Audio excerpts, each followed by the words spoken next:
পঙ্কজবাবুর সম্পর্কে এবং অনেক অজানা তথ্য ঘটনা এখানে তুলে ধরেছেন এবং সকলে মিলে আমরা শ্রদ্ধা সুমন অর্পণ করেছি।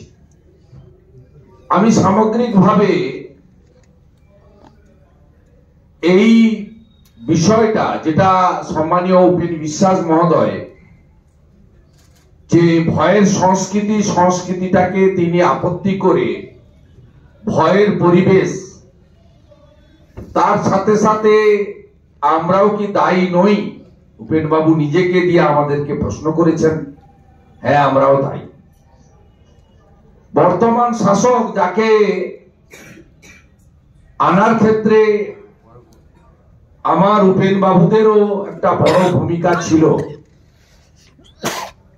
আমরা ভুল করেছি, অকপটে এটা স্বীকার করতে পারি এবং আমরা ভাবতে পারিনি যে 11-র আগের শাসক তার থেকেও কোনো ভয়ঙ্কর শাসক বা ব্যবস্থা এই রাজ্যে 11-র পরে আসতে পারে। অম্বিকেশ মহাপাত্র, জঙ্গলমহলের শিলাদিত্য,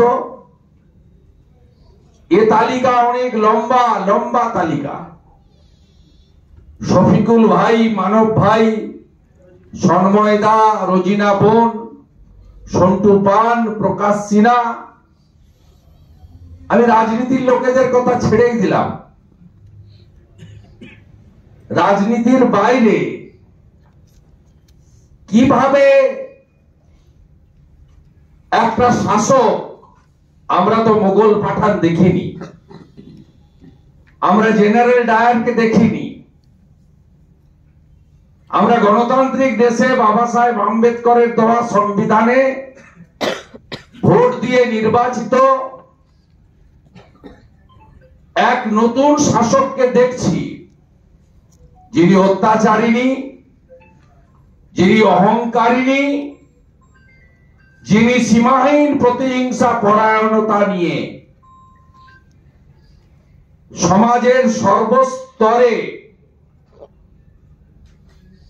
সরকার এবং সরকারি ব্যবস্থাপনা বা রাজনৈতিক শত্রুদেরকে শারীরিক, মানসিক সব দিক থেকে কিভাবে আক্রমণ করা যায়, এই বাংলা তা দেখছি এবং আমরা লজ্জিত।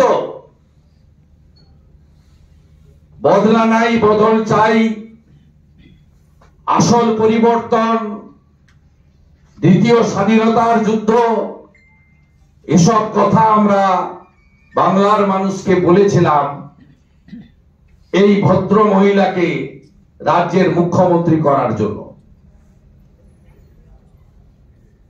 আমাদের সকলকে সম্মিলিতভাবে এই বড়তলা থানার আইও ওসি নয়, টালা থানার অভিজিৎ মন্ডল নয়, পুরো ব্যবস্থাপনা একটা জায়গা থেকে নিয়ন্ত্রিত হয় পশ্চিমবঙ্গে। একজন ব্যক্তির ইচ্ছা, তার মুখের কথাই নির্দেশ এবং সেই নির্দেশের বলি যেমন বোন অভয়া, একইভাবে আরেক প্রতিবাদী কণ্ঠস্বর পঙ্কজ দত্ত এই মৃত্যু। পরোক্ষভাবে অভয়ার মৃত্যুর জন্য দায়ী যদি হয়ে থাকেন মমতা ব্যানার্জি, প্রত্যক্ষভাবে পঙ্কজ দত্তের মৃত্যুর জন্য দায়ী এই রাজ্যের পুলিশ মন্ত্রী মমতা বন্দ্যোপাধ্যায়। তাই আসুন সম্মিলিতভাবে বাংলা বাঙালিকে উদ্ধার করার জন্য আমরা ঐক্যবদ্ধ হই। বাংলা হান্টের আরো খবর দেখতে নজর রাখুন। বাংলা খবর মানেই বাংলা হান্ট।